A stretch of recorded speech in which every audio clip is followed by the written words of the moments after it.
MPC2000 beatmakers. I want to share my SCSI2SD workflow on the MPC2000. First, I'm going to show you how to format a disk, create a partition, and save to the card. Then I'll transfer data back and forth on a computer. I'll be using a SCSI2SD device that I configured specifically for the MPC2000. If you already have a SCSI2SD emulator that you didn't configure or that you need help with setting up, don't fret. I'll be showing you how to download the setup software, save different configurations, and I'll be discussing some limitations of the file system as we work through the process. So this is a brand new SCSI2SD with the MPC2000 SD card as you would receive from me. It's already set up for the MPC2000 and contains multiple computer-mountable drives already partitioned on the SD along with the SCSI2SD config file. This is an important file for setting up the device that we'll get into later.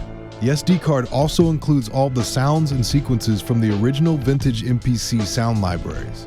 When you first boot the 2000 from the SCSI2SD, it will load the OS and a Lo-Fi 808 kit from the MPC60. There's also an S950 tone patch, sequences, and a few other helpful files that load during the boot process. To get started, let's navigate to the disk menu. Notice the partitions A through J on disk 0. The reason why all these files can't be on one partition is because FAT16 is limited to 512 files in the root directory. That means that partitions have to act as folders when creating sound libraries. As you'll see here shortly, only the A partition can be recognized by a computer file system. So for creating a static library like this MPC one here, it's okay because we don't need to access these files on a computer. They can live on that disk like a ROM and be called upon whenever. When creating something more dynamic like projects that you're currently working on or backing up, I don't recommend saving into or even creating multiple partitions. It's really best just to use one big partition of 900 megabytes to store your projects in, and once that partition is full, dump it to the computer. An interesting side note is that you can create an image of each of those individual partitions and easily load the image on different SD cards, move the partition, and even burn it as an Akai sample CD. It's kind of an advanced topic and outside the scope of what this video is about, but just know it's possible. To format one of the drives, select Disk 1 from the menu and press Format. Let's do one large partition and save our programs from the MPC memory onto the SD card. Once I'm done, I'm going to exit the disk menu, but I'll leave the MPC on and remove the SD card. However, never remove the SCSI2SD device while the machine is on. You could damage the device or blow a SCSI fuse on the MPC. Now go ahead and mount this SD card on the computer. Check out all the hard drives that come up on the desktop. There's HD0 with the sound library, HD1 with our fresh saves, HD2 with nothing in it because it needs to be formatted, HD3 nothing in it because it needs to be formatted, SCSI2SD with our config file, and no name with extra space. The first thing I'm going to do on the computer is move our fresh saved programs to a folder on the desktop. Drag and drop. It really doesn't get any easier than that.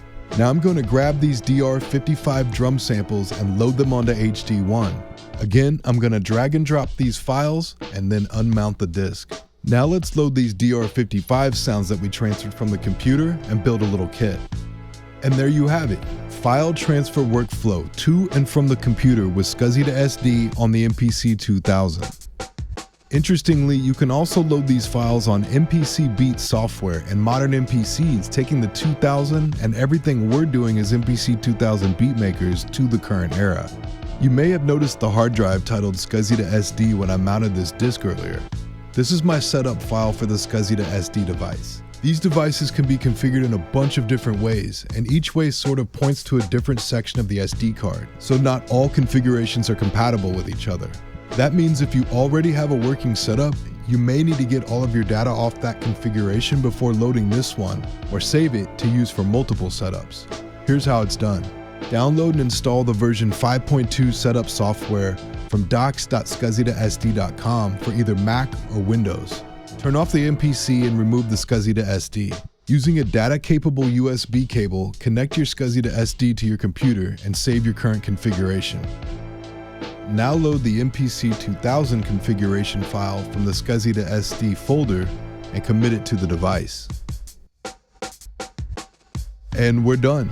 We've got a super fast SCSI2SD configured, our SD card is formatted, and we've got our workflow down. I hope you enjoyed this video. Be sure to like and subscribe, favorite, save, and check out bootdiskandchill.com for more content, sample discs, beats, and music NFTs. Peace.